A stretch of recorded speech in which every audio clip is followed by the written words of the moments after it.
എവിടെയാണ് അല്ലാഹുവിനെ കുറിച്ച് നമ്മൾ ചിന്തിക്കുന്നത്? പടച്ച തമ്പുരാന്റെ ഓർമ്മ ഏത് ഘട്ടത്തിലാണ് എൻ്റെ പ്രിയപ്പെട്ടവരെ?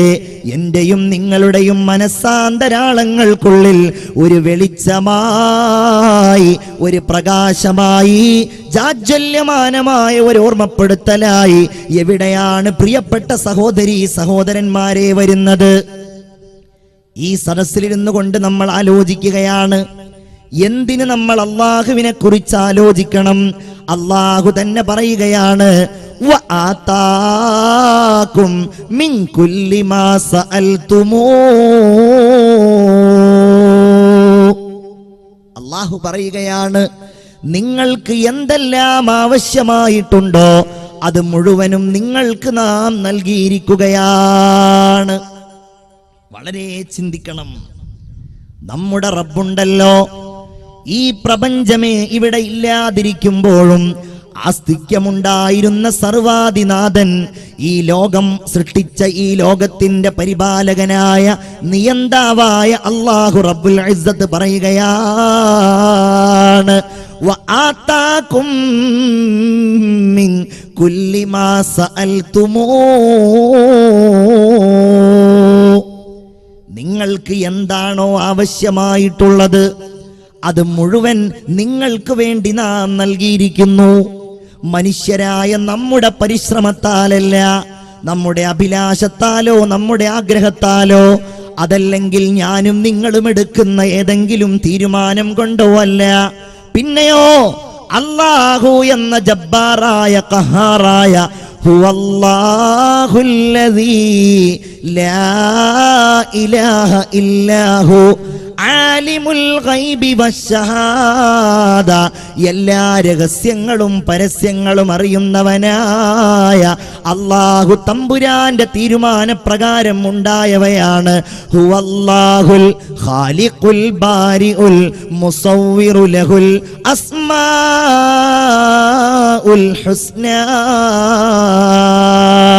എല്ലാറ്റിൻ്റെയും സൃഷ്ടാവായ, എല്ലാം നിയന്ത്രിക്കുന്നവനായ, എല്ലാം അറിയുന്നവനായ അല്ലാഹു തമ്പുരാൻ, മനുഷ്യരെ നിങ്ങൾ ഓർക്കണം, നിങ്ങൾ ആലോചിക്കണം, നിങ്ങൾ ഉൾക്കൊള്ളണം. നിങ്ങൾക്ക് എന്തെല്ലാം ആവശ്യമുണ്ടോ അത് മുഴുവനും അല്ലാഹു നൽകിയിരിക്കുകയാണ്. നമ്മുടെ മനസ്സിൽ ആ ഓർമ്മ സ്ഥിരമായിട്ടുണ്ടാകണം, അല്ലേ? ഇമാം ഗസാലി റളിയല്ലാഹു അൻഹു പറയുന്നുണ്ട്, ഏതൊരു കാര്യവും മനുഷ്യർക്കിടയിലുണ്ടായാൽ ആ കാര്യത്തിന്റെ കാരണങ്ങൾ അന്വേഷിക്കുന്ന ആളുകളുടെ ഈമാൻ പൂർണ്ണമാണോ എന്ന് സംശയിക്കേണ്ടിയിരിക്കുന്നു. ഒരു ഉദാഹരണം പറഞ്ഞാൽ, നമുക്കൊരു രോഗമുണ്ടായി, നമ്മുടെ മക്കൾക്കൊരു രോഗമുണ്ടായി, നമ്മൾ വേഗം അന്വേഷിക്കുന്നത് അതിന്റെ മെഡിസിനെ കുറിച്ചാണ്. നമ്മൾ വേഗം ചെല്ലുന്നത് അത് ചികിത്സിക്കാൻ ആവശ്യമായ ഡോക്ടറുടെ അടുക്കലേക്കാണ്.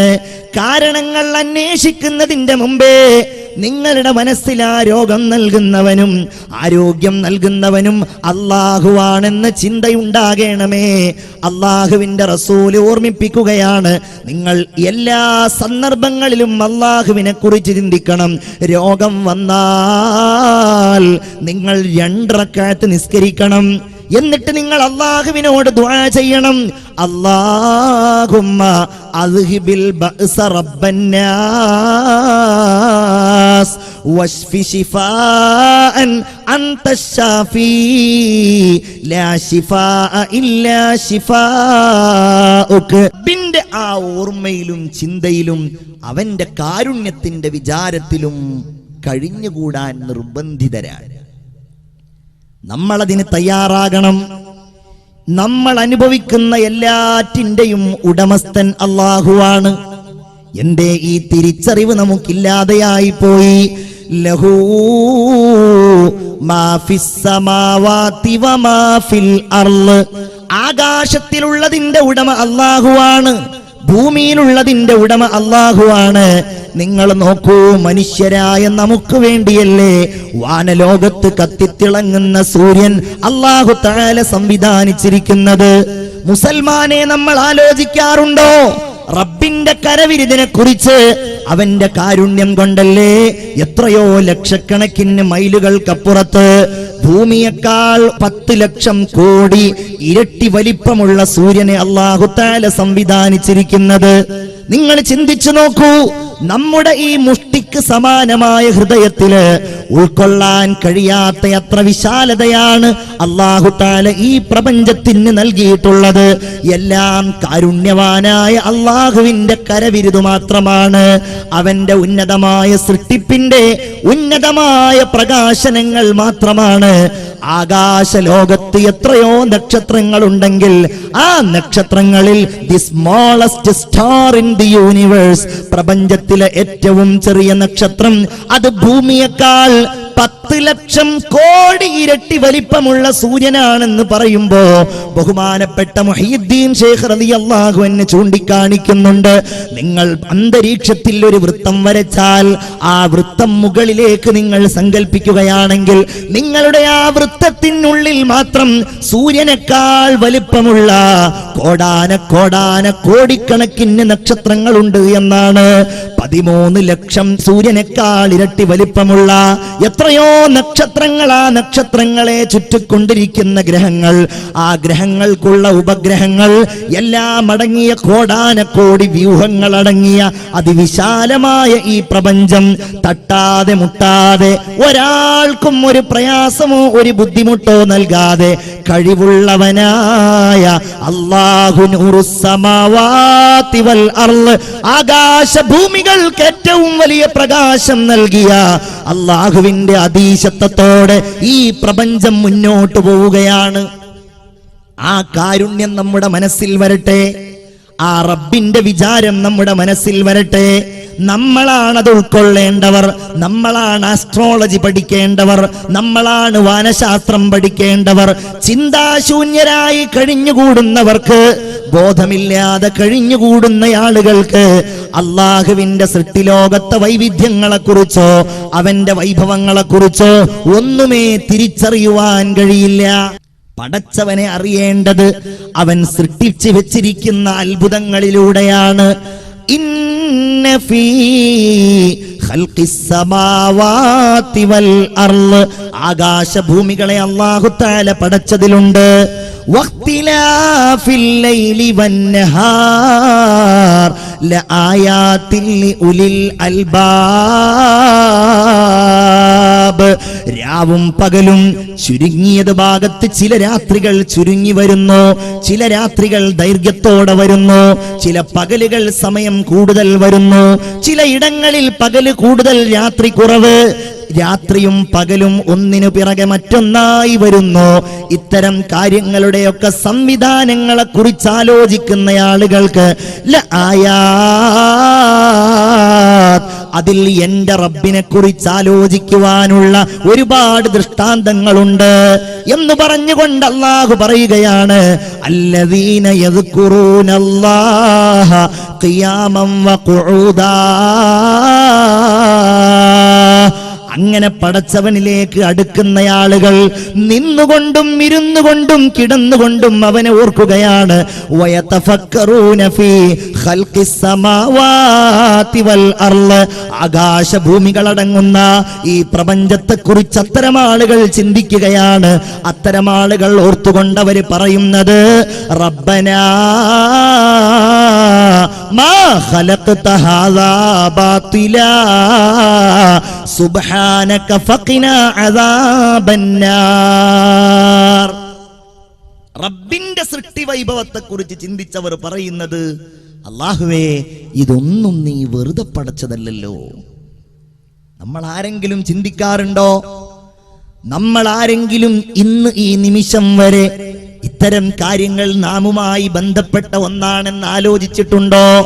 ബിസ്മില്ലാഹിർ റഹ്മാനിർ റഹീം. അർ-റഹ്മാൻ അല്ലമൽ ഖുർആൻ ഖലഖൽ ഇൻസാൻ അല്ലമഹുൽ ബയാൻ അശ്ശംസു വൽ ഖമറു ബിഹുസ്ബാൻ വന്നജ്മു വശ്ശജറു യസ്ജുദാൻ. അള്ളാന്റെ കാരുണ്യത്തെക്കുറിച്ച് പറയുമ്പോ ഒരിക്കലും നമുക്ക് മാറ്റി നിർത്താൻ കഴിയാത്ത ഒരു സൂറത്താണിത്.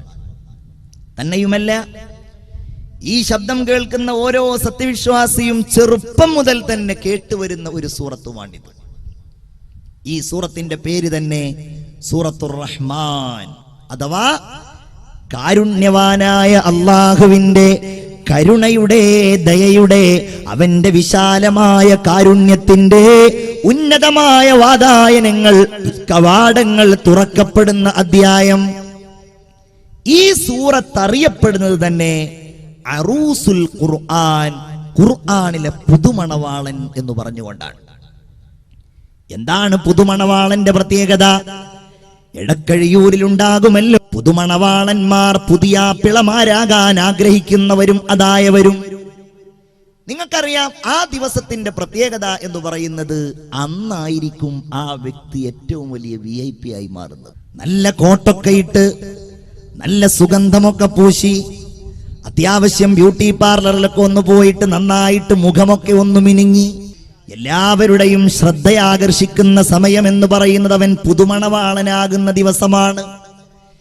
എത്ര വലിയ VIP വന്നാലും അന്നിവനെ കവച്ചു വെക്കാൻ ഒരു പ്രധാനപ്പെട്ട വ്യക്തിയില്ല എന്നതുപോലെ പരിശുദ്ധ ഖുർആനിൽ ഏറ്റവും കൂടുതൽ ശ്രദ്ധേയമായ ഒരധ്യായം അറൂസുൽ ഖുർആൻ എന്നാണ് ഈ സൂറത്ത് അറിയപ്പെടുന്നത്. ഈ സൂറത്തിന്റെ തുടക്കവും ഒടുക്കവും ആർക്കും കാണാതെ അറിയില്ലെങ്കിലും ഒരായത്ത് നിങ്ങൾക്ക് എല്ലാവർക്കും അറിയാം. ഫബിഅയ്യി ആലാഇ റബ്ബികുമാ തുകദ്ദിബാൻ. 31 തവണയാണ് അല്ലാഹു തആല അത് ചോദിക്കുന്നത്. എന്താണ് ആ ചോദ്യത്തിന്റെ അർത്ഥം? അല്ലാഹു നൽകുന്ന നർഗമാം നന്മകൾ ആവുമോ നിങ്ങൾക്ക് തള്ളിപ്പറയുവാൻ?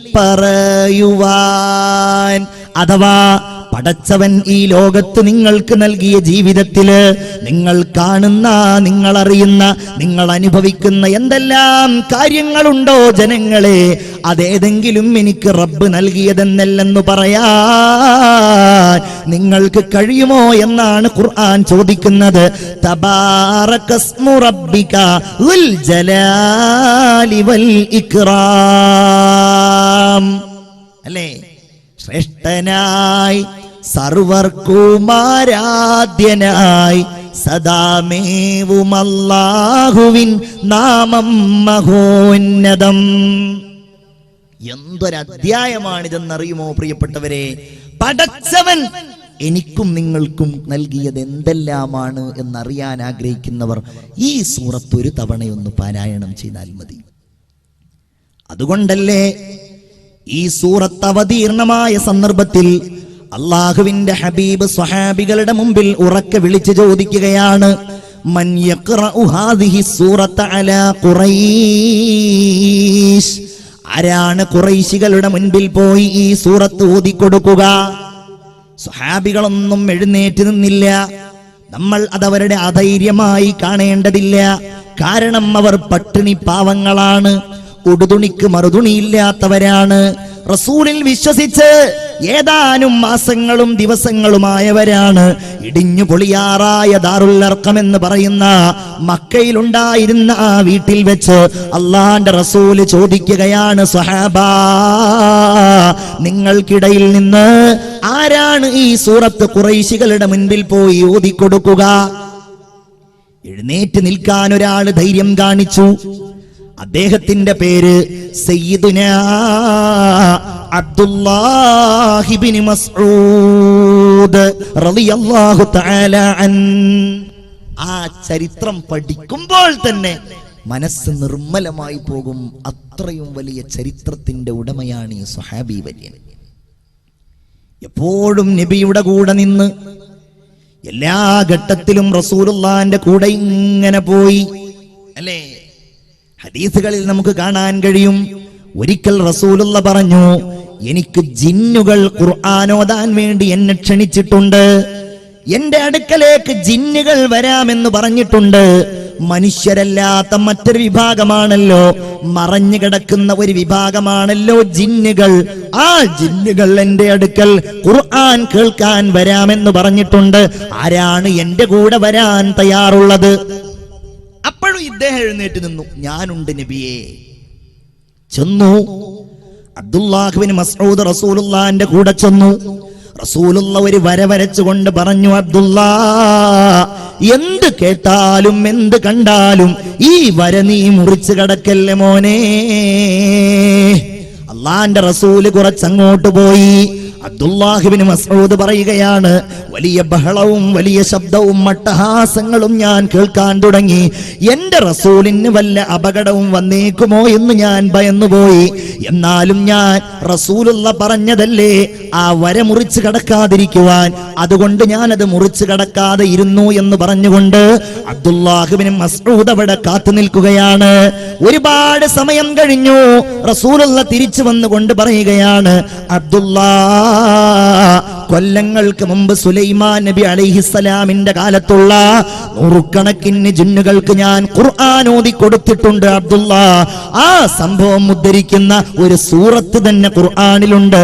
സൂറത്തുൽ ജിന്ന് എന്നാണ് അധ്യായത്തിന്റെ പേര്. ഒരു കാര്യം കൂടെ നിങ്ങളോട് ഞാൻ പറയുകയാണ്, ആ ജിന്നുകൾക്ക് ഖുർആൻ ഓതി കൊടുത്ത സ്ഥലത്ത് ഇന്നും മക്കയിൽ പോയാൽ മസ്ജിദുൽ ജിന്ന് എന്ന് പറയുന്ന ഒരു പള്ളി നിങ്ങൾക്ക് കാണാൻ കഴിയും. ഈ സംഭവത്തെ ഓർമ്മിപ്പിക്കുന്ന പള്ളിയാണത്. അബ്ദുല്ലാഹിബ്നു മസ്ഊദ് പറഞ്ഞു, നബിയെ, ഇത് ഖുറൈശികളുടെ മുമ്പിൽ പോയി ഓതിക്കൊടുത്തുകൊള്ളാം. റസൂലുള്ള പറഞ്ഞു, വേണ്ട അബ്ദുല്ല, നീ അവിടെ ഇരിക്കണം. അങ്ങനെ പറയാനൊരു കാരണമുണ്ട്. അതെന്താണ്? കൂട്ടത്തിലെ ഏറ്റവും ദുർബലനായ മനുഷ്യനാണ് സയ്യിദുനാ അബ്ദുല്ലാഹിബ്നു മസ്ഊദ് റളിയല്ലാഹു അൻഹു. ചെറിയ കൈകാലുകൾ, ദുർബലമായ കൈകൾ, തടിയില്ലാത്ത കാലുകൾ, വളരെ ദുർബലനാണ്. വേറെ ഒരു ചരിത്രത്തിൽ കാണാം, ഒരിക്കൽ നബിയും സ്വഹാബിയായ അബ്ദുല്ലാഹിബ്നു മസ്ഊദും കുറച്ച് സ്വഹാബികളും കൂടെ ഇങ്ങനെ മദീനയിലൂടെ നടന്നു പോവുകയാണ്. ആ സമയത്ത് അറാഖ് എന്ന് പറയുന്ന ഒരു മരം നിങ്ങൾക്കറിയാമല്ലോ. ആ മരത്തിൽ നിന്ന് ഒരു ചെറിയ കഷ്ണം വേണം പല്ല് തേക്കാൻ എന്ന് റസൂലുള്ള പറഞ്ഞപ്പോ ആ മരത്തിന്റെ മുകളിലേക്ക് ചാടിക്കയറുകയാണ് അബ്ദുല്ലാഹിബ്നു മസ്ഊദ് റളിയല്ലാഹു തആല അൻ. അദ്ദേഹം അങ്ങ് കയറിയിട്ട് റസൂലുള്ളാഹിക്ക് വേണ്ടിയിട്ട് ഈ അറാഖ് ഇങ്ങനെ പൊട്ടിച്ചുകൊണ്ടിരിക്കുകയാണ്. താഴെ നിൽക്കുന്ന സ്വഹാബികൾ ഈ കാഴ്ച കണ്ടു. ആ അറാഖിന്റെ ചുള്ളിക്കമ്പുകളെ അനുസ്മരിക്കുന്ന കൈകാലുകൾ കണ്ടപ്പോൾ അബ്ദുല്ലാഹിബ്നു മസ്ഊദിന്റെ കാലുകളിലേക്കും കൈകളിലേക്കും നോക്കിക്കൊണ്ട് അവരങ്ങനെ ചിരിക്കുകയാണ്. റസൂലുള്ള ചോദിച്ചു, നിങ്ങൾ ചിരിക്കുകയാണല്ലേ? എന്തിനാ നിങ്ങൾ ചിരിക്കുന്നത്? ഈ ചെറിയ കൈകാലുകളുണ്ടല്ലോ, ഈ ദുർബലമായ കൈകളും കാലുകളും ഉണ്ടല്ലോ, അസ്ഖലാനി ഫിൽ മീസാൻ, നാളെ അല്ലാഹു തആല നന്മയും തിന്മയും കനം തൂക്കുന്ന മീസാനിൽ ഇത് കനം തൂങ്ങുന്നതാണെന്ന് മുത്തുനബി മുഹമ്മദ് മുസ്തഫ സല്ലല്ലാഹു അലൈഹി വസല്ലം അദ്ദേഹം രണ്ടാമതും പറഞ്ഞു, നബിയെ, ഞാൻ തന്നെ ഓതിക്കൊടുത്തോളാം. വേണ്ട, നീ സൂറത്തുർ റഹ്മാൻ ഓതിക്കൊടുക്കേണ്ട. മൂന്നാമത്തെ തവണ റസൂലുള്ളാന്റെ കൽപ്പനക്ക് കാത്തു നിന്നില്ല, ഓടുകയാണ്. ആളുകളെ വകഞ്ഞു മാറ്റിക്കൊണ്ടോടുകയാണ്. കഅബ ശരീഫിന്റെ തൊട്ടടുക്കലെത്തി. ആളുകൾ ഇങ്ങനെ തവാഫ് ചെയ്യുന്നുണ്ട്. ഖുറൈശി പ്രമുഖന്മാര് വല്ലാതെ കൂട്ടം കൂടി സ്വറ പറയുന്നുണ്ട്.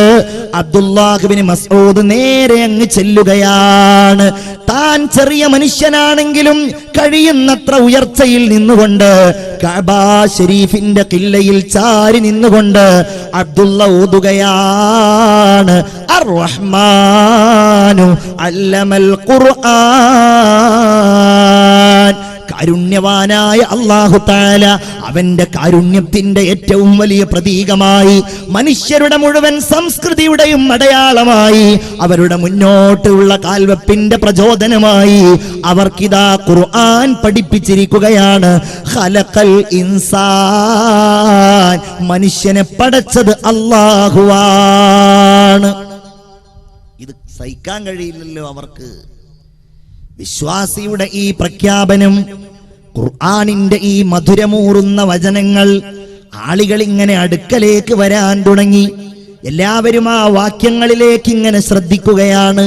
പരിശുദ്ധ ഖുർആനിന്റെ സുന്ദരമായ ആ വചസ്സുകളിൽ എല്ലാവരും ഇങ്ങനെ മതിമറഞ്ഞ് നിലകൊള്ളുകയാണ്. അടുത്ത വാക്ക് വന്നു, ഖലഖൽ ഇൻസാൻ അല്ലമഹുൽ ബയാൻ അശ്ശംസു വൽ ഖമറു ബിഹുസ്ബാൻ. മനുഷ്യൻ അവന്റെ സമയം കണക്കാക്കുന്ന, അവന്റെ മാസം കണക്കാക്കുന്ന, അവൻ വർഷങ്ങളും അവന്റെ ജീവിതവും ക്രമീകരിക്കുന്ന സൂര്യനും ചന്ദ്രനുമുണ്ടല്ലോ, വെളിച്ചമേകുന്ന സൂര്യനും ചന്ദ്രനുമുണ്ടല്ലോ, അത് അള്ളാഹുവിന്റെ നിയമമനുസരിച്ചാണ്, അവന്റെ കണക്കും അവന്റെ കഴിവുമനുസരിച്ചാണ്, നിയന്ത്രണമനുസരിച്ചാണ് സഞ്ചരിച്ചു കൊണ്ടിരിക്കുന്നത്. വന്നജ്മു വശ്ശജറു യസ്ജുദാൻ. ഖുർആനിന്റെ വചസ്സുകളിലേക്ക്, ആ വചനപ്രവാഹങ്ങളിലേക്ക്, ആ സ്വരരാഗസുധയിലേക്ക് ലയിച്ചു ചേർന്നിരിക്കുന്ന ആ സഹോദരന്മാരുടെ മുൻപിൽ വെച്ച് ബഹുമാനപ്പെട്ട അബ്ദുല്ലാഹ് ഇബ്നു മസ്ഊദ് പറയുകയാണ്, വന്നജ്മു വള്ളിച്ചെടികൾ, വശ്ശജറു മരങ്ങൾ, യസ്ജുദാൻ അവർ അല്ലാഹുവിന് സുജൂദ് ചെയ്യുന്നു. ഇത് സഹിക്കാൻ കഴിഞ്ഞില്ല അബൂജഹലിന്. അവൻ ഓടി വന്നു എന്ന് മാത്രമല്ല, ചെറിയ മനുഷ്യനും ദുർബലനുമായ ഈ പാവപ്പെട്ട സ്വഹാബിയെ കഠോരമായി അവൻ മർദ്ദിക്കുകയാണ്. തന്റെ സർവശക്തിയും ഉപയോഗിച്ചുകൊണ്ടവൻ അടിക്കുകയാണ്. അടികൊണ്ട ചെറിയ മനുഷ്യൻ വേദനാജനകമായ ശബ്ദത്തോടെ അദ്ദേഹം അങ്ങ് വേച്ച് നിലത്ത് വീഴുകയാണ്. നിലത്ത് വീണപ്പോ രണ്ട് ചെവിയും പൊത്തിപ്പിടിച്ചുകൊണ്ട് ബഹുമാനപ്പെട്ടവർ എഴുന്നേൽക്കുകയാണ്. ചെവി പൊട്ടി ഒഴുകുന്നുണ്ട്, രക്തം ഒഴുകുന്നുണ്ട്. ആ ചെവിയും പൊത്തിപ്പിടിച്ചുകൊണ്ട് ഇലാ ഹളറത്തി റസൂലില്ലാഹ്, അള്ളാന്റെ റസൂലിന്റെ അടുക്കലേക്ക് വരികയാ. ഹബീബായ റസൂലേ, എന്നെ അബൂജഹൽ അടിച്ചു നബിയേ. എല്ലാവർക്കും വലിയ സങ്കടമായി, എല്ലാവർക്കും വലിയ ദുഃഖമായി. അബൂജഹൽ വല്ലാതെ മർദ്ദിച്ചിരിക്കുന്നുവല്ലോ, പകരം ചോദിക്കാൻ ഞങ്ങളുടെ അടുക്കൽ ശക്തിയില്ലല്ലോ. അതാ നസലൽ അമീനു മലക്ക് ജിബ്രീൽ അലൈഹിസ്സലാം ഇറങ്ങി വന്നുകൊണ്ട് അള്ളാഹുവിന്റെ റസൂലിന് സന്തോഷ വാർത്ത അറിയിക്കുകയാണ്. യാ റസൂലല്ലാഹ്, നിങ്ങൾ പേടിക്കേണ്ടതില്ല നബിയേ. ഇതിന് പകരം ഉണ്ടാകുന്ന ഒരു ഘട്ടം ഏതാനും സമയത്തിനകം നമുക്ക് വന്നു വരാൻ പോവുകയാണ്, നമ്മുടെ ഇടയിൽ സംജാതമാകാൻ പോവുകയാണ്. ഞാൻ ആ ചരിത്രം ചുരുക്കുകയാണ്. കാലം കടന്നുപോയി, ബദർ യുദ്ധം വന്നു. ബദറിന്റെ പോർക്കളത്തില് അബ്ദുല്ലാഹ് ഇബ്നു മസ്ഊദ് അന്വേഷിച്ച് നടക്കുകയാണ്. എവിടെയാണ് എന്നോട് ക്രൂരമായി പെരുമാറിയ അബൂജഹൽ, എന്റെ ഹബീബായ നബിയെ മർദ്ദിച്ച, റസൂലുള്ളാഹിക്കെതിരെ അക്രമങ്ങൾ അഴിച്ചുവിട്ട അബൂജഹൽ എവിടെയാണ്? അങ്ങനെ അന്വേഷിക്കുമ്പോഴതാ രണ്ട് ചെറിയ കുട്ടികൾ മുആദും മുഅവ്വിദും അവർ അബൂജഹലുമായി യുദ്ധത്തിലേർപ്പെട്ടിരിക്കുകയാണ്. തന്റെ കയ്യിലുണ്ടായിരുന്ന കുന്തം അങ്ങാഞ്ഞെറിഞ്ഞു. അബൂജഹൽ അങ്ങ് നിലത്ത് വീണു. നിലത്ത് വീണ ഇവന്റെ നെഞ്ചത്ത് കയറി നിൽക്കുകയാണ്. നിന്നെ ഞാൻ കൊല്ലാൻ പോവുകയാണ്.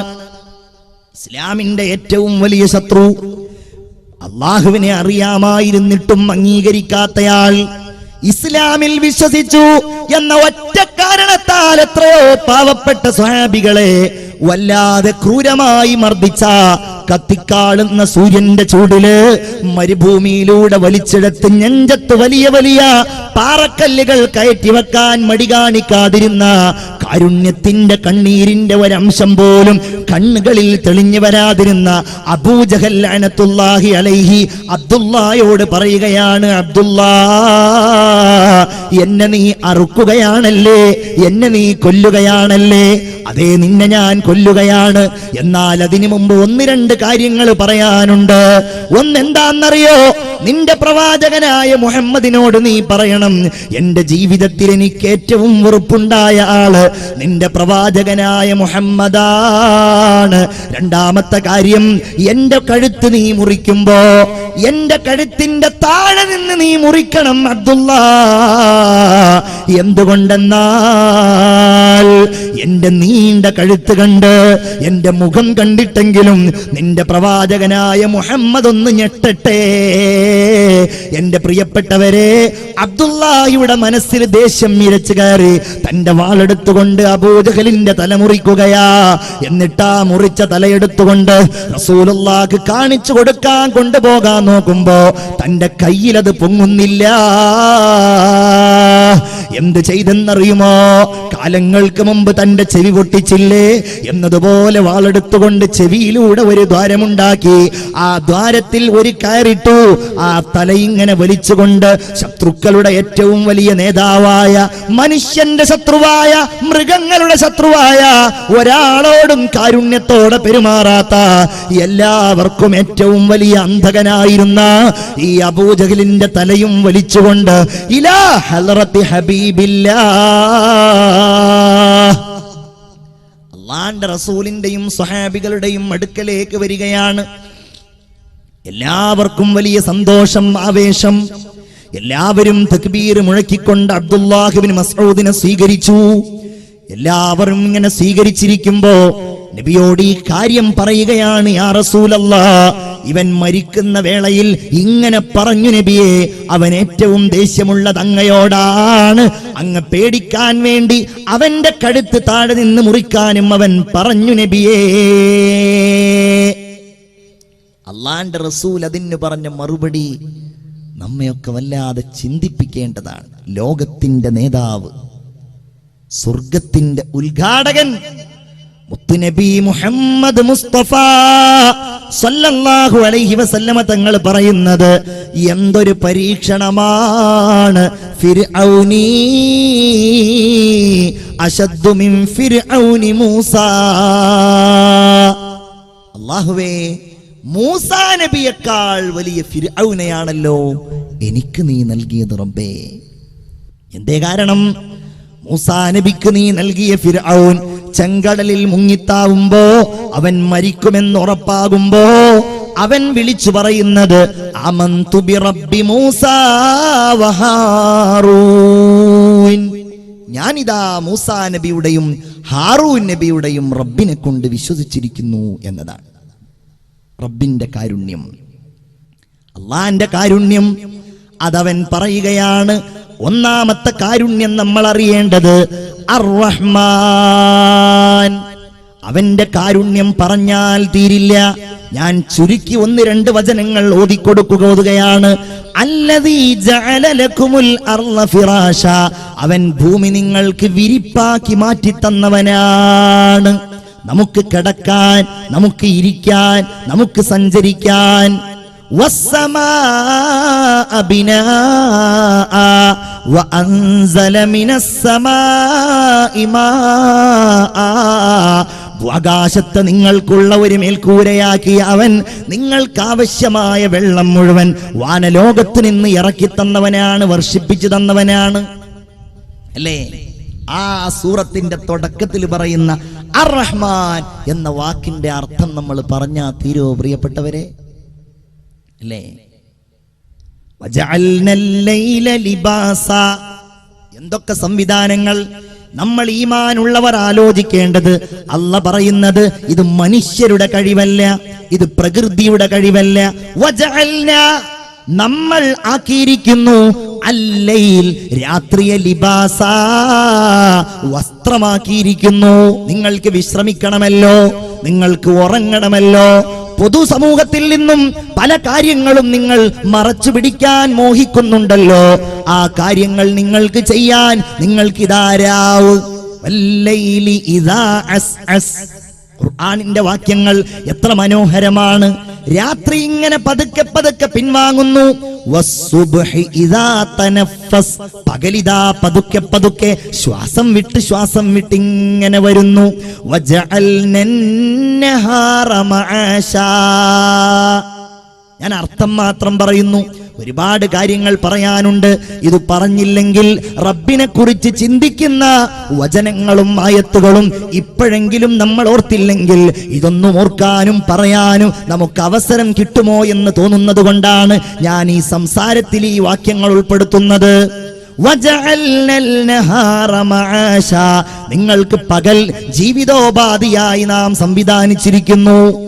നിങ്ങൾക്ക് കിളക്കാം, നിങ്ങൾക്ക് തെങ്ങിൽ കയറാം, നിങ്ങൾക്ക് വാഹനങ്ങൾ ഓടിക്കാം, നിങ്ങൾക്ക് പണിയെടുക്കാം, നിങ്ങൾക്ക് ജീവിക്കുവാനുള്ള മാർഗം കണ്ടെത്തേണ്ട സമയമാക്കി പകലിനെ നമ്മൾ സംവിധാനിച്ചിരിക്കുകയാണ്.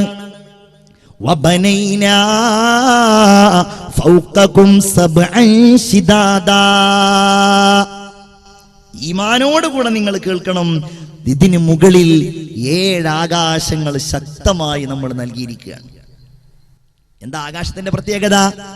ആകാശത്ത് നിന്നാണ് നമുക്കുള്ള റിസ്ക് ഇറങ്ങുന്നത് എന്നാണ് മുഅ്മിൻ വിശ്വസിക്കേണ്ടത്. 7 ആകാശം. പടച്ചോന്റെ കഴിവ് എത്രയാണ്?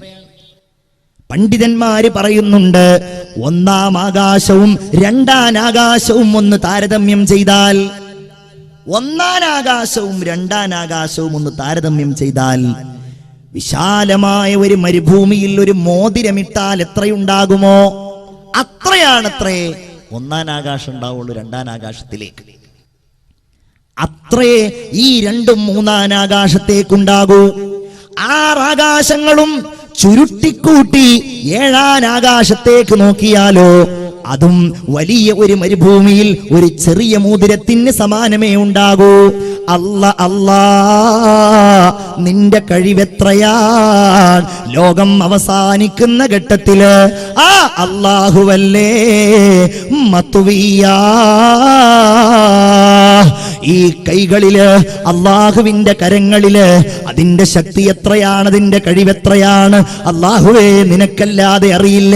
ഖുർആൻ പറയുകയാണ്, അല്ലാഹു ചുരുട്ടിപ്പിടിക്കുമെന്നാണ് ആകാശങ്ങളെ, ഭൂമികളെ എന്നല്ല, അവന്റെ സൃഷ്ടിലോകത്തെ മുഴുവൻ അല്ലാഹുവേ നീയാണല്ലോ ചുരുട്ടിപ്പിടിക്കുന്നത്.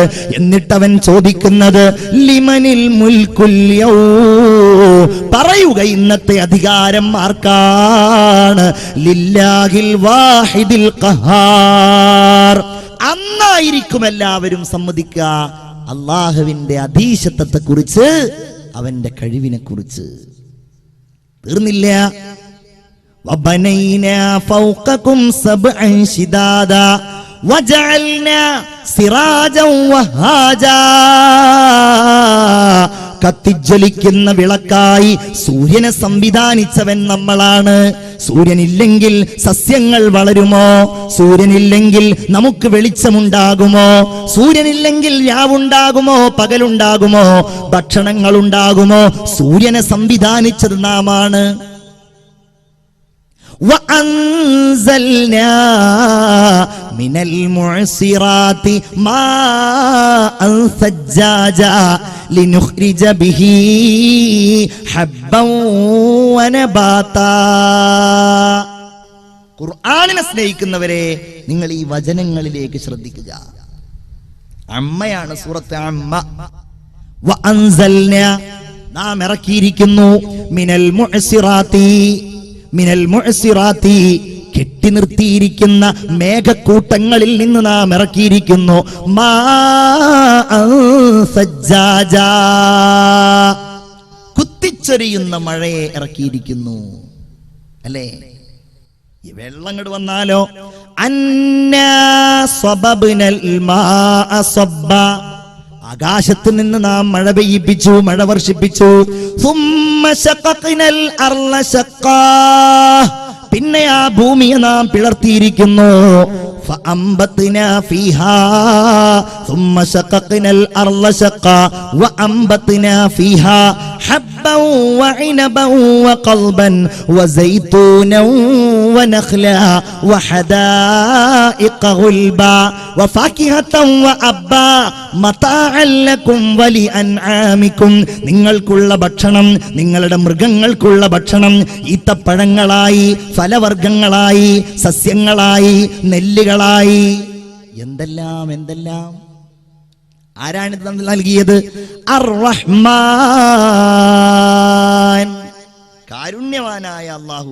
ഇതൊന്നും പറയാൻ നമ്മൾ പുറത്തത്തെ എന്തെങ്കിലും കാര്യം പറയേണ്ട, ഖുർആനിലെ ഈ വാക്യങ്ങൾ ഇങ്ങനെ ഓതി നോക്കിയാൽ മതി. എന്തൊക്കെ അത്ഭുതങ്ങൾ, പറഞ്ഞാൽ തീരൂല്ല. അതുകൊണ്ടല്ലേ ഈ കാരുണ്യത്തിന്റെ വചസ്സുകൾ കേൾക്കുമ്പോ ഇന്നും ലോകം ഇസ്ലാമിന്റെ ശാദ്വലമായ തീരത്തേക്ക് അണയുന്നത് അതുകൊണ്ടല്ലേ? വേറെന്താ അതിന്റെ കാരണം പറയാ? ഈ വചനങ്ങളുടെ പ്രവാഹം അതിശക്തമായ വചനങ്ങളിൽ ഉൾക്കൊണ്ടിരിക്കുന്ന രാജാതിരാജന്റെ ഉന്നതമായ കഴിവുകൾ. അർ-റഹ്മാൻ, അള്ളാഹുവിന്റെ കാരുണ്യത്തെ കുറിച്ച് മനസ്സിലാക്കിയാൽ ആർക്കാണ് പ്രിയപ്പെട്ടവരെ ഈ ദീനിനെ അംഗീകരിക്കാതിരിക്കാൻ കഴിയുക? അല്ലേ? കാറ്റ് സ്റ്റീവൻസ് എന്ന വലിയ ഉന്നതനായ പോപ്പ് സംഗീതജ്ഞനെ കുറിച്ച് കേൾക്കാത്തവർ ഉണ്ടായിക്കൊള്ളണം എന്നില്ല. പോപ്പ് സംഗീതം നമുക്കാർക്കും പരിചയമില്ല. പക്ഷെ എന്നാലും പോപ്പ് ഗായകന്മാരെ നമുക്ക് എല്ലാവർക്കും അറിയാം. ഇപ്പൊ നിങ്ങൾക്ക് എല്ലാവർക്കും സുപരിചിതനായ ഒരു പോപ്പ് സംഗീതജ്ഞനാണ് ആര്? നിങ്ങൾക്ക് എല്ലാവർക്കും അറിയാം, മൈക്കൽ ജാക്സൺ. ഇല്ലേ? മൈക്കൽ ജാക്സൺ പോപ്പ് സംഗീതത്തിലൂടെ നേടിയെടുത്ത സ്ഥാനങ്ങളും നേട്ടങ്ങളും പണവും പ്രതാപവും ഒക്കെ അദ്ദേഹം മരിച്ചതിനോടനുബന്ധിച്ച് പത്രങ്ങളിൽ നമ്മൾ വായിച്ചിട്ടുണ്ടായിരുന്നു. സത്യത്തിൽ നമ്മൾ ആരും ജീവിതത്തിൽ ഇന്ന് വരെ പോപ്പ് സംഗീതം കേട്ടിട്ടില്ല. എന്നാലും പോപ്പ് സംഗീതം ലോകത്ത് പ്രശസ്തമാണ്. ഞാൻ പറയുന്നത് പാശ്ചാത്യ ലോകത്ത് പോപ്പ് സംഗീതജ്ഞന്മാരെന്ന് പറഞ്ഞാൽ അവിടെ വലിയ ആരാധനാപാത്രങ്ങളാണ്. അന്ന് 970 കാലഘട്ടങ്ങളിൽ അമേരിക്കയടക്കമുള്ള ബ്രിട്ടൻ അടക്കമുള്ള പാശ്ചാത്യൻ രാജ്യങ്ങളിൽ ഉന്നതനായി അറിയപ്പെട്ടിരുന്ന പോപ്പ് സംഗീതജ്ഞനായിരുന്നു കാറ്റ് സ്റ്റീവൻസ്. ഇദ്ദേഹത്തിന്റെ ജീവചരിത്രം നിങ്ങൾക്ക് വേണമെങ്കിൽ ഒന്ന് മൊബൈൽ ഫോണിൽ നെറ്റുള്ള ആളുകൾ ഉണ്ടാവുമല്ലോ, കാറ്റ് സ്റ്റീവൻസ് എന്ന് അതിൽ നിങ്ങൾ ടൈപ്പ് ചെയ്താൽ ഞാൻ ഇനി പറയാൻ പോകുന്ന കാര്യങ്ങൾ നിങ്ങൾക്ക് അതിൽ കാണാൻ കഴിയും. അദ്ദേഹം തന്നെ പറയുന്ന കാര്യങ്ങളാണ്. 978 അദ്ദേഹം മൊറോക്കോ സന്ദർശിക്കാൻ വേണ്ടി പോവുകയാണ്. മുസ്ലിം രാജ്യമായ മൊറോക്കോ. മൊറോക്കോയുടെ തെരുവോരത്തിലൂടെ കാറ്റ് സ്റ്റീവൻസ് ഇങ്ങനെ നടന്നു പോകുമ്പോഴാണ് പെട്ടെന്നാണ് പള്ളിയിൽ നിന്ന്, പരിസരങ്ങളിൽ നിന്ന് അല്ലാഹു അക്ബർ അല്ലാഹു അക്ബർ ബാങ്ക് കേൾക്കുന്നത്. അല്ലാഹു വലിയവനാണ്, അല്ലാഹു ഏറ്റവും വലിയവനാണ്. കാറ്റ് സ്റ്റീവൻസ് ചോദിച്ചു, വാട്ട് ഈസ് ദിസ് മ്യൂസിക്? ഇതെന്താണ് ഇങ്ങനെ ഒരു മ്യൂസിക്? ഞാൻ കേട്ടിട്ടില്ലല്ലോ. കൂടെയുള്ള ആളുകൾ പറഞ്ഞു കൊടുത്തു, this is the music of God. ഇത് ദൈവത്തിന്റെ സംഗീതമാണ്. ഇദ്ദേഹം പറയുന്നു, ദൈവത്തിന്റെ സംഗീതമോ? ഒരുപാട് മ്യൂസിക്കുകളെ പറ്റി ഞാൻ കേട്ടിട്ടുണ്ട്. I have heard about many musics. ഒരുപാട് മ്യൂസിക്കുകളെ കുറിച്ച് ഞാൻ കേട്ടിട്ടുണ്ട്. പക്ഷെ ആദ്യമായിട്ടാണ് മ്യൂസിക് ഓഫ് ഗോഡിനെ കുറിച്ച് ഞാൻ കേൾക്കുന്നത്. അദ്ദേഹം പറയുന്നുണ്ട്, മ്യൂസിക് ഫോർ ഫെയിം, പ്രശസ്തിക്ക് വേണ്ടിയുള്ള സംഗീതം. മ്യൂസിക് ഫോർ മണി, പണത്തിന് വേണ്ടിയുള്ള സംഗീതം. മ്യൂസിക് ഫോർ പവർ, ഇതൊക്കെ കേട്ടിട്ടുണ്ട്. അധികാരത്തിന് വേണ്ടിയുള്ള സംഗീതം. സംഗീതത്തിന്റെ പല വഴികളും എനിക്കറിയാം. ദൈവത്തിനുമുണ്ടോ ഒരു സംഗീതം? അത് മനസ്സിൽ കുറിച്ചിട്ടു ഇദ്ദേഹം.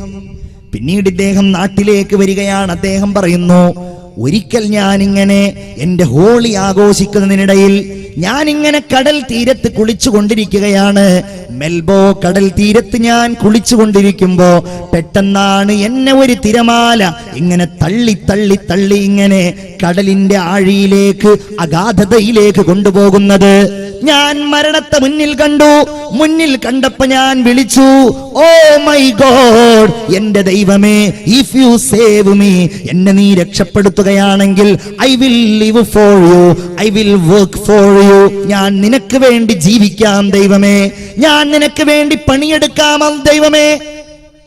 അദ്ദേഹം പറയുന്നു, ഞാൻ അറിയാത്ത ഏതോ ഒരു തിരമാല എന്നെ ഇങ്ങനെ തള്ളി തള്ളി തള്ളി കരയിലേക്ക് കൊണ്ടു. ഞാൻ അത്ഭുതപ്പെട്ടു. പിന്നെ എന്റെ അന്വേഷണം ദൈവത്തെയായിരുന്നു. എവിടെയാണ് ഞാൻ അന്വേഷിക്കേണ്ടത്? പലയിടങ്ങളിലും ഞാൻ പോയി. ഇത് സത്യസന്ധമായി അദ്ദേഹം രേഖപ്പെടുത്തിയ കാര്യമാണ്. അദ്ദേഹം പറയുന്നു, ഞാൻ ക്രൈസ്തവ മതത്തെക്കുറിച്ച് പഠിച്ചു, ഞാൻ ജൂത മതത്തെക്കുറിച്ച് പഠിച്ചു, ഞാൻ ബുദ്ധിസത്തെക്കുറിച്ച് പഠിച്ചു. അങ്ങനെ ഇരിക്കുമ്പോഴാണ് ഇസ്രായേൽ കടൽ സന്ദർശനം കഴിഞ്ഞ് എന്റെ ഒരു സഹോദരൻ തിരിച്ചു വരുന്നത്. അവൻ എനിക്ക് വിശുദ്ധ ഖുർആനിന്റെ ഒരു കോപ്പി കൊണ്ടു തന്നു. ഞാനത് വായിച്ചു. ഞാനത് എൻ്റെ ഒരു മുസ്ലിം സുഹൃത്തിനെ ഉപയോഗിച്ച് പഠിച്ചു. അലിഫ് ലാം റാ തിൽക ആയാതുൽ കിതാബിൽ മുബീൻ ഇന്നാ അൻസൽനാഹു ഖുർആനൻ അറബിയ്യൻ ലഅല്ലകും തഅഖിലൂൻ നഹ്നു നഖുസ്സു അലൈക അഹ്സനൽ ഖസസ് ബിമാ ഔഹൈനാ ഇലൈക ഹാദൽ ഖുർആൻ വഇൻ കുൻത മിൻ ഖബ്ലിഹി ലമിനൽ ഗാഫിലീൻ. സൂറത്ത് യൂസുഫ്. وإذ قال يوسف لأبي يا أبتي إني رأيت 11 كوكبا والشمس والقمر رأيتهم لي ساجدين. ഞാൻ പഠിച്ചു, ഞാൻ അറിഞ്ഞു, ഞാൻ മനസ്സിലാക്കി ലാ ഇലാഹ ഇല്ലല്ലാഹ്. ആ വചനപ്രവാഹത്തിൽ, ആ മാസ്മരികമായ ഖുർആനിന്റെ ശക്തിയിൽ റബ്ബിനെ കുറിച്ച് പറയുന്ന, അള്ളാഹുവിന്റെ ഉന്നതമായ ദർശനങ്ങളെ പറയുന്ന ഈ വചനങ്ങളിൽ കാറ്റ് സ്റ്റീവൻസ് മുസ്ലിമായി. നിങ്ങൾക്കറിയുമോ, ഇന്നും ലോകത്തറിയപ്പെടുന്ന ഇസ്ലാമിക പ്രബോധന പ്രവർത്തന രംഗങ്ങളിൽ ലോകാടിസ്ഥാനത്തിൽ അറിയപ്പെടുന്ന മഹാപണ്ഡിതൻ ഷെയ്ഖ് യൂസുഫുൽ ഇസ്ലാം എന്ന പേര് സ്വീകരിച്ചുകൊണ്ട് അദ്ദേഹം ഇന്നും ലോകത്തറിയപ്പെടുന്നുണ്ട്. നിങ്ങൾ ഇന്റർനെറ്റിൽ സെർച്ച് ചെയ്താൽ, നിങ്ങൾ യൂട്യൂബിൽ അന്വേഷിച്ചാൽ ഷെയ്ഖ് യൂസുഫുൽ ഇസ്ലാമിന്റെ ബുർദ നിങ്ങൾക്ക് കേൾക്കാൻ കഴിയും. യൂസുഫുൽ ഇസ്ലാമിന്റെ ത്വലഅൽ ബദ്ർ നിങ്ങൾക്ക് കേൾക്കാൻ കഴിയും. യൂസുഫുൽ ഇസ്ലാമിന്റെ ഖുർആൻ പാരായണം നിങ്ങൾക്ക് കേൾക്കാൻ കഴിയും. എന്തേ കാരണം? ഈ വചനങ്ങളാണ്. അർ-റഹ്മാൻ. ഞാൻ ഇനി അതിലേക്ക് കൂടുതലായി കടക്കുന്നില്ല.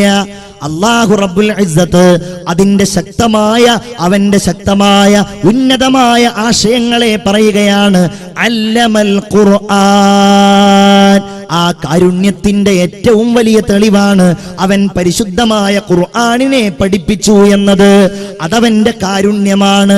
അത് പഠിക്കാൻ കഴിയുന്നത് കാരുണ്യമാണ്. അത് കേൾക്കാൻ കഴിയുന്നത്, അത് ഉൾക്കൊള്ളാൻ കഴിയുന്നത്, അത് സ്വീകരിക്കാൻ കഴിയുന്നത് എല്ലാം ആ കാരുണ്യം ലഭ്യമാകുന്നതിന്റെ അടയാളമാണ്. അല്ലേ? ആ കാരുണ്യത്തിലേക്ക് നമ്മൾ മടങ്ങണം. ഖുർആനിലേക്ക് നമ്മൾ മടങ്ങണം. നമുക്ക് ആ ഖുർആൻ ഓതാനും പാരായണം ചെയ്യാനും മനസ്സും ശക്തിയും ഉണ്ടാകണം. നമുക്കൊക്കെ ഒന്ന് ഖുർആനുമായിട്ട് എത്ര ബന്ധമാണുള്ളതെന്ന് നിങ്ങളൊന്ന് ആലോചിച്ച് നോക്കൂ. അല്ലാഹ് എന്താ പറഞ്ഞത്? ഫീഹി ശിഫാഉം വറഹ്മ. അതിൽ അള്ളാന്റെ കാരുണ്യമുണ്ട്.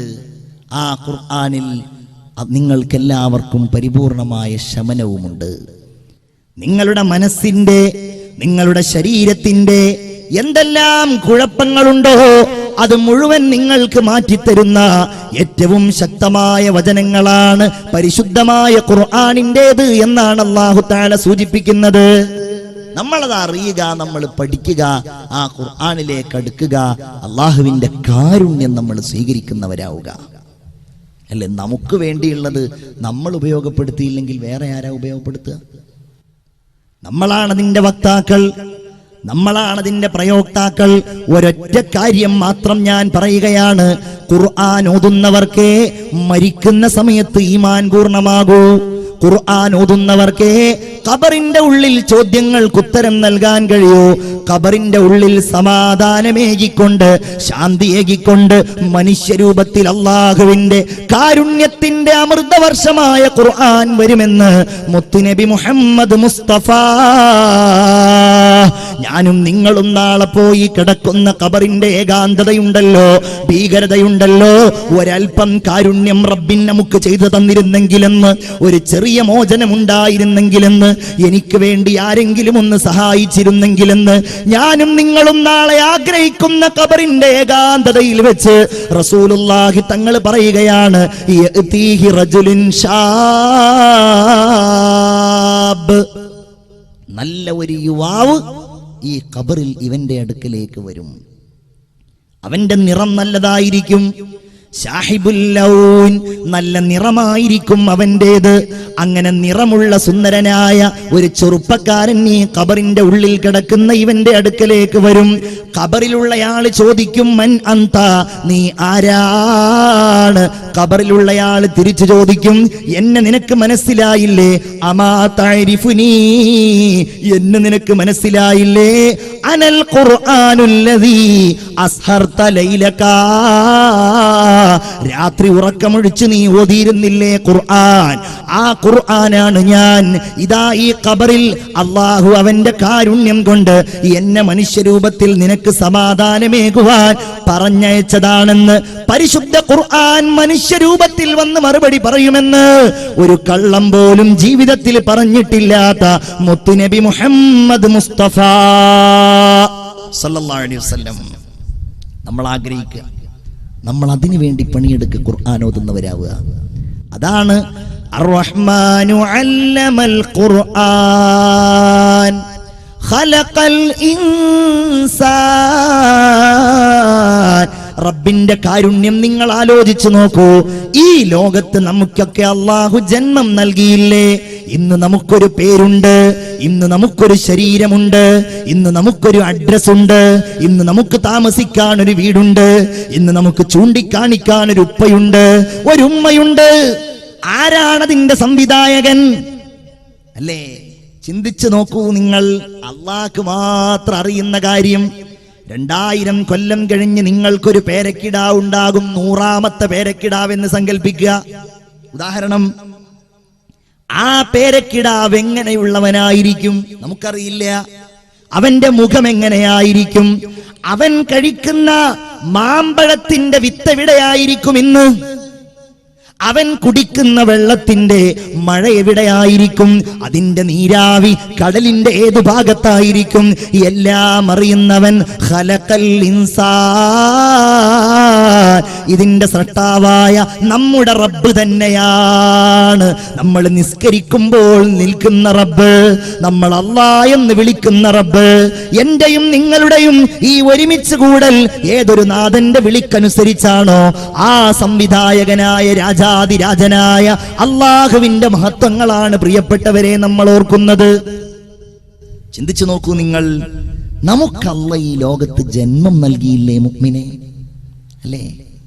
അപ്പൊ നിങ്ങൾ ആലോചിക്കുന്നുണ്ടോ, ജന്മം നൽകാതിരിക്കുകയായിരുന്നു നല്ലത്? അല്ല, അതൊരു തെറ്റായ ചിന്തയാണ്. ഒരു സാധനം നമ്മുടെ അടുക്കൽ ഉള്ളതാണോ ഇല്ലാത്തതാണോ നല്ലത്? ഉള്ളതാണ്, അല്ലേ? ഒരു 50,000 രൂപ എന്റെ കയ്യിൽ ഇല്ലാത്തതല്ലല്ലോ, ഉള്ളതാണല്ലോ നല്ലത്. ഒരു ഇന്നോവ കാറ് എനിക്കുള്ളതാണല്ലോ നല്ലത്. നിങ്ങളൊക്കെ അങ്ങനെ ചിന്തിക്കും, അല്ലേ? കാശിന്റെയും കാറിന്റെയും കാര്യമായതുകൊണ്ട് എല്ലാവരും അങ്ങനെ തന്നെ ചിന്തിക്കും. നമ്മുടെ ജന്മത്തിന്റെ കാര്യത്തിലും അങ്ങനെ തന്നെയാണ് ആലോചിക്കേണ്ടത്. നമ്മളെ ഈ ലോകത്ത് ജനിപ്പിച്ചത് അല്ലാഹുവിന്റെ കാരുണ്യം അവൻ നിറച്ചുകൊണ്ടല്ലേ മുഅ്മിനേ? വലഖദ് ഖലഖ്നൽ ഇൻസാന മിൻ സുലാലത്തിൻ മിൻ തീൻ. നിങ്ങൾ വളരെ ശ്രദ്ധിക്കണം. ഈ ആയത്തുകൾ ഇങ്ങനെ ഓതുമ്പോൾ ഒരിക്കലും അശ്രദ്ധന്. വലഖദ് ഖലഖ്നൽ ഇൻസാന മിൻ സുലാലത്തിൻ മിൻ തീൻ. അള്ളാന്റെ കാരുണ്യം കഴിഞ്ഞിട്ട് ഞാൻ മറ്റുള്ള കാരുണ്യത്തിലേക്ക് കടക്കും. ഇത് പറഞ്ഞാൽ തീരാത്തതാണ്. മണ്ണിന്റെ സത്തയിൽ നിന്നാണ് മനുഷ്യരെ നിങ്ങളെ നാം പടച്ചിട്ടുള്ളത്, അല്ലേ? ഒപ്പയർ എന്ന ശാസ്ത്രജ്ഞൻ പറയുന്നുണ്ട്, മനുഷ്യന്റെ ശരീരത്തിൽ മണ്ണിലുള്ള എല്ലാ ഘടകങ്ങളും അടങ്ങിയിരിക്കുന്നുണ്ട് എന്ന്. അതുകൊണ്ടാണത്രേ മണ്ണിലേക്ക് മനുഷ്യരടക്കമുള്ള ജീവികൾ എത്രയും വേഗം ലയിച്ചു ചേരുന്നത്. 3 പിടി മണ്ണ് നമ്മൾ കയ്യിൽ പിടിക്കാറില്ലേ? നമ്മൾ ഖബറിലേക്ക് വലിച്ചെറിയാറില്ലേ? ഉമ്മായുടെ മുഖത്തേക്ക് നമ്മൾ ഇടാറില്ലേ? ബാപ്പായ ഖബറിൽ വെച്ചിട്ട് നമ്മൾ ഇടാറില്ലേ? മിൻഹാ ഖലഖ്നാകും, ഈ മണ്ണിൽ നിന്നാണ് നിങ്ങളെ പടച്ചത്. വഫീഹാ നുഈദുകും, ദേ മണ്ണിലേക്ക് തന്നെ നിങ്ങളെ മടക്കിയിരിക്കുന്നുവല്ലോ. വമിൻഹാ നുഖ്രിജുകും താറതൻ ഉഖ്റാ, ഇനി അതിൽ നിന്ന് തന്നെ വരാനുള്ളവരല്ലേ നിങ്ങൾ? മുഅ്മിനെ ചിന്തിക്കുക.